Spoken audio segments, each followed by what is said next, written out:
The coffee turned to acid as I reread the letter. Not a bill, not taxes. My grandfather's 50-acre ranch, land soaked in 3 generations of sweat, stolen overnight by strangers. The HOA I'd never joined declared it community property. By sunrise, bureaucrats would arrive to seize it, but they didn't know one truth. I'd burn their paperwork hell before surrendering a single blade of grass. And I had a lawyer who loved playing with matches. 2 hours later, their tan sedan crunched up my gravel driveway. Margaret Dawson stepped out, clipboard in hand, smiling like a wolf at a sheep convention. Her round figure was squeezed into a blazer 3 sizes too small, as she strutted up to me with the kind of confidence only people who had never been punched in the face had. Behind her, 2 other HOA board members, equally smug, equally overdressed, hovered like vultures over a fresh carcass. "Mr. Monroe," she said, her voice oozing fake syrup, the kind that rots teeth. "We sent you the notice regarding the community land designation. We'd like to discuss the next steps." I folded my arms and stared at her, letting the silence stretch until it became uncomfortable. "Next steps?" I finally said. "Yeah, I got a next step. It's called trespassing laws." Margaret let out a small chuckle, the kind that said she found me amusingly stupid. "Oh, I think there's a misunderstanding," she said. "You see, our board voted unanimously to include your land within the HOA jurisdiction, since your ranch has historically been accessible to community members for hiking and leisure." "Historically?" I cut her off. "The only thing this land has historically been used for is ranching. And my land isn't part of your HOA. Margaret gave me a patronizing smile. "It is now." I stared at her, waiting for the punchline. None came. She actually believed this nonsense. I looked at the 2 board members behind her, both nodding along like well-trained parrots, and felt a sudden urge to throw something. Instead, I exhaled through my nose and forced my voice to stay even. "Let me get this straight," I said. "You people, who don't own a single blade of grass on this land, held a little vote and decided my private property belongs to you?" Margaret tilted her head as if explaining something to a particularly slow child. "Not to us, Mr. Monroe. The community." I was still processing the absolute insanity of this, when a silver SUV came rolling up my driveway. The doors popped open, and out spilled a family of 4, 2 parents, kids, and a golden retriever. They set off towards my pasture like they were at a public park. "Whoa, whoa," I shouted, marching toward them. "What do you think you're doing?" The dad, a balding man in a golf shirt, smiled at me like I was the one intruding. "Oh, Margaret said the HOA opened up this land for public use," he said, tossing a frisbee to his son. "Figured we'd check it out." Margaret, who had followed me, placed a firm hand on my shoulder as if we were old friends. "Jack, this is exactly what we were talking about. Community members, enjoying their space." I shrugged her hand off and turned back to the family. "This isn't a park," I snarled. The dad's smile froze. But Margaret said, "Margaret's about to learn what happens when you piss on a rancher's grave." The wife looked at me, puzzled. "But the HOA said." "I don't give a damn what the HOA said," I growled. "Get off my property." The husband frowned. "No need to be rude, buddy." I was about to inform him that he was about 3 seconds from getting his golf shoes filled with manure when another car pulled up, followed by another. More people were arriving, picnic baskets in hand, like I had personally invited them for a neighborhood cookout. My ranch was being invaded in real time, and I felt like I was trapped in some bizarre nightmare. I turned back to Margaret, my patience officially gone. "Get these people off my land, now." Her eyes widened in mock innocence. "Oh, Jack, there's no need for hostility. This transition will be easier if we all work together." I stepped closer, lowering my voice. "Margaret, I swear on Granddaddy's grave, if you don't get off my property, I will personally escort you down the driveway with a garden hose." That finally got a reaction. Margaret's smugness faltered for half a second before she recovered, sniffed, and adjusted her blazer. "Well, I suppose we'll have to escalate this matter." She turned on her heel and stormed back to her car, her lackeys scuttling after her. The trespassers, realizing something was off, started shuffling back to their vehicles. As Margaret got into her sedan, she gave me one last look. "You'll be hearing from our lawyer." I smiled. "So will every reporter in 3 counties once I leak your little land grab." Then with a grin, slow, low, and mean, I added, "You'll be hearing from my shotgun." The ceramic shards from my broken coffee mug glinted like my grandfather's old spurs on the kitchen floor. I could still hear him growling, "Land's all we got, boy." Now these clipboard bandits thought they could rewrite his legacy? The moment they were gone, I grabbed my phone and dialed Curtis McGraw, my lawyer. Curtis wasn't just a lawyer. He was the kind of guy who made a living off crushing overreaching HOAs. He answered on the first ring. "Curtis," I said, "I've got a situation."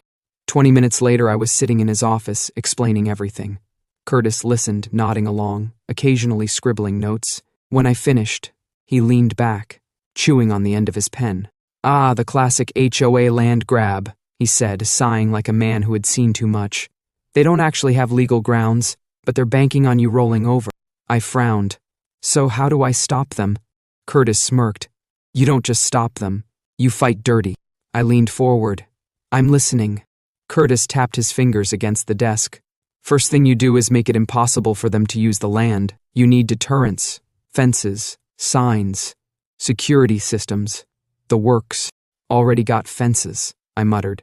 "Not that they care." "Then electrify them," Curtis said with a wicked grin, "and make sure it's perfectly legal."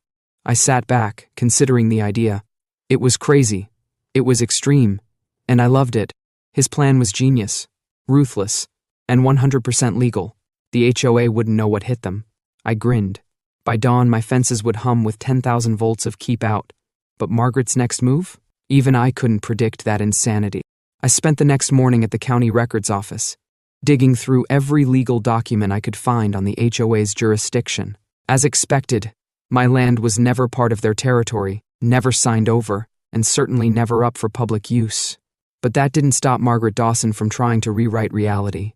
She had filed paperwork claiming an annexation of my property into the HOA, citing some obscure community development clause. It was complete nonsense. But it was nonsense that could cost me everything if I didn't fight back. By midnight, I'd mapped every HOA weak spot. Their bylaws had more holes than my granddad's favorite boots. That same afternoon, I marched into the HOA's office, which was a stuffy little building attached to the community clubhouse. Margaret sat behind a desk, shuffling through paperwork, looking as smug as ever. She barely glanced up when I walked in.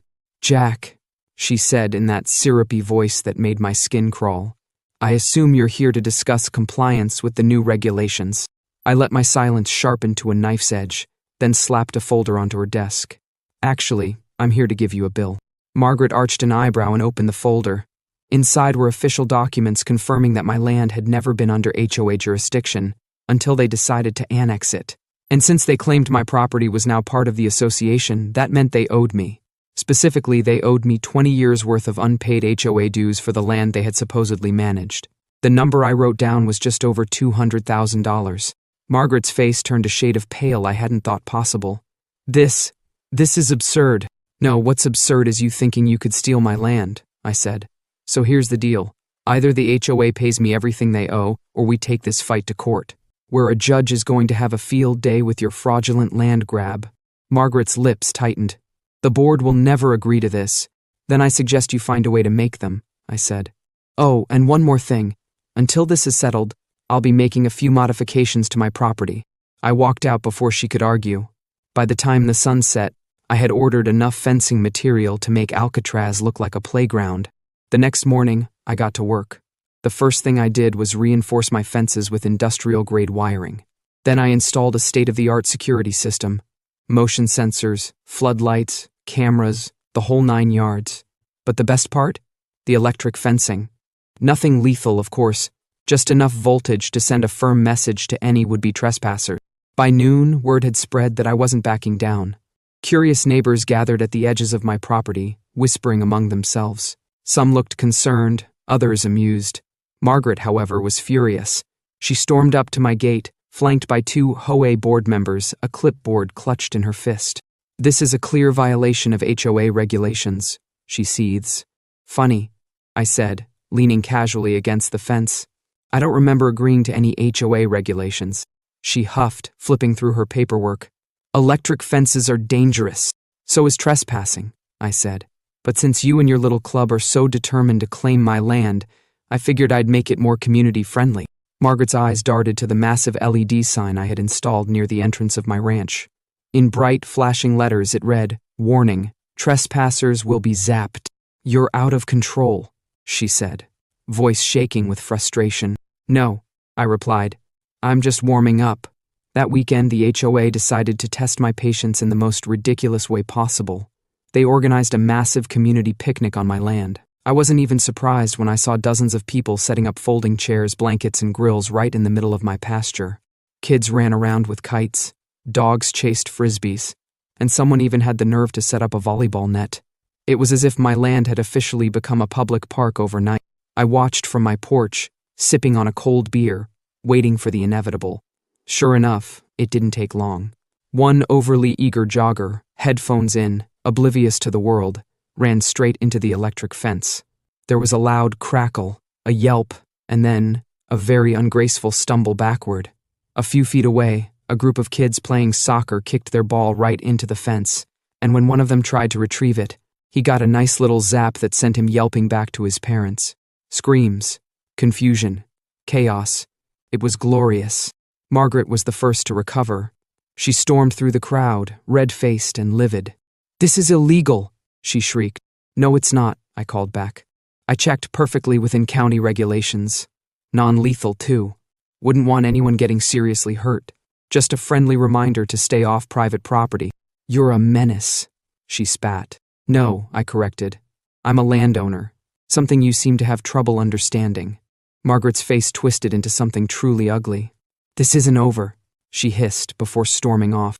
The next day, I received an official cease and desist letter from the HOA, demanding that I take down the electric fences and remove all deterrents. I forwarded the letter to Curtis, who practically cackled when he read it. "They really think they can bully you into giving up," he said. "Oh, this is getting fun." He drafted a counter-demand stating that if the HOA continued to claim my land as community property, then they were financially responsible for its upkeep. That meant paying for fencing, security, liability insurance, and of course, back taxes. By the time the numbers were crunched, the HOA owed me so much money they'd have to start charging every homeowner triple just to cover the costs. Margaret's response came in the form of a desperate emergency meeting with the HOA board. I wasn't invited, but I didn't need to be. Word spread fast. Homeowners were furious when they found out that their fees were about to skyrocket, all because Margaret had overstepped her authority. People who had once sung her praises were now calling for her resignation. 2 days later, I found Margaret at my gate again, looking far less confident than before. She cleared her throat, gripping her clipboard like a lifeline. "Mr. Monroe," she started, her voice strained. "The board has reconsidered its stance. We are willing to discuss a peaceful resolution." I grinned. "I'm listening." She swallowed hard. "If you agree to remove the fences, we'll drop all HOA claims on your land." I took a long, dramatic sip of my coffee. Tempting. But here's the thing, Margaret. I like my fences. And I really like watching you squirm. Her face tightened. "This is extortion." "No," I said. "Justice. You tried to steal my land. You lost.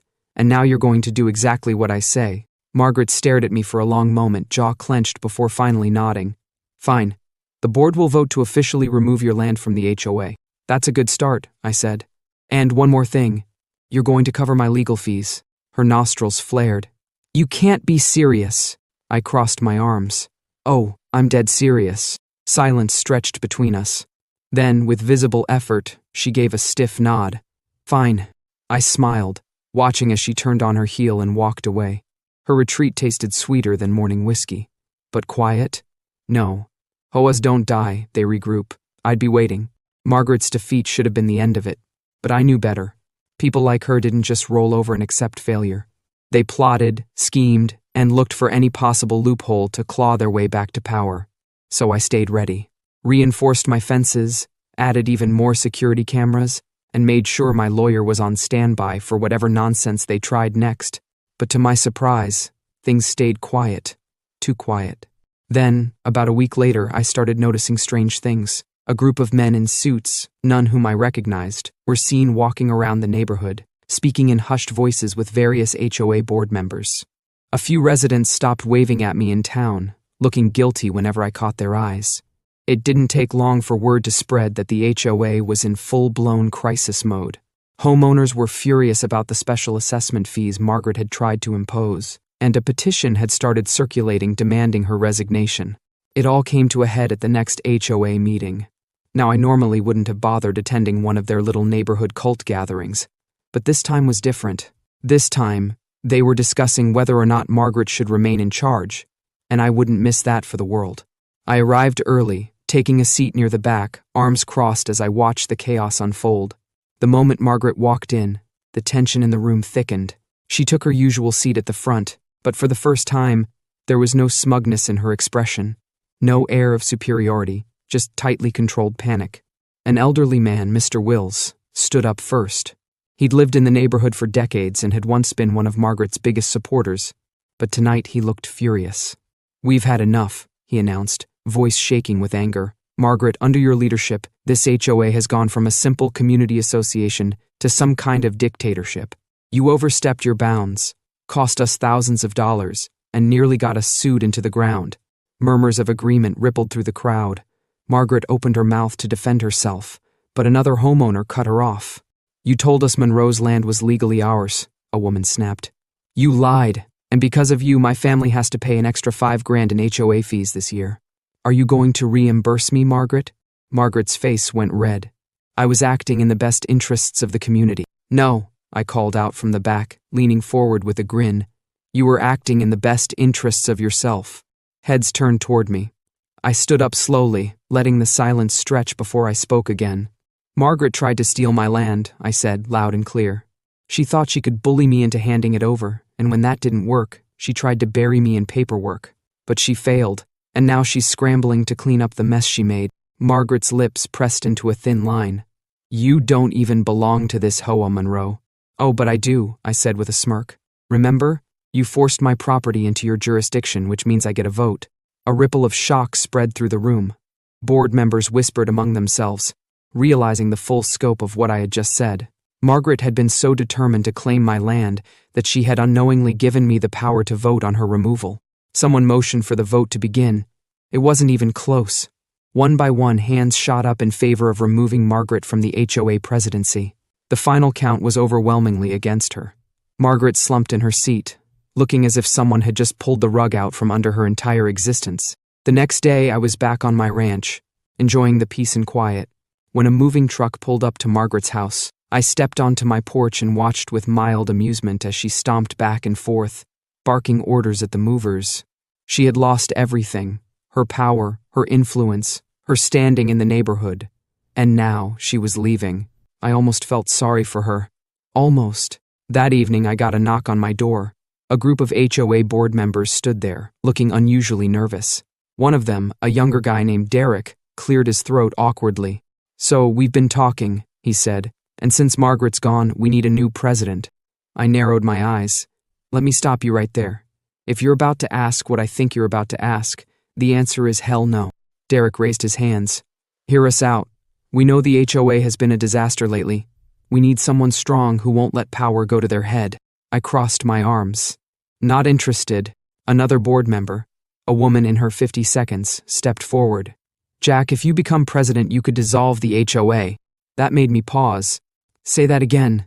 "If you take over, you could vote to dismantle it entirely," she said. "No more fees, ridiculous rules, just homeowners managing their own property like it should have been from the start." I took a long moment to think it over. The idea of running an HOA made me want to gag, but the idea of permanently putting an end to their nonsense? That had potential. I exhaled sharply. "Fine, I'll do it, but only on one condition." Derek nodded eagerly.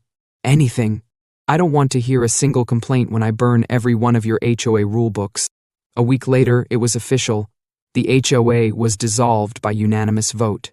Homeowners were free to do whatever they pleased with their own property. No more fines for grass that was an inch too tall. No more ridiculous restrictions on paint colors. No more tyrannical power trips. And just like that, peace returned to the neighborhood. To celebrate, I threw the biggest barbecue the neighborhood had ever seen. The smell of smoked brisket filled the air. Beer flowed freely. And for the first time in years, people actually looked happy to be living here.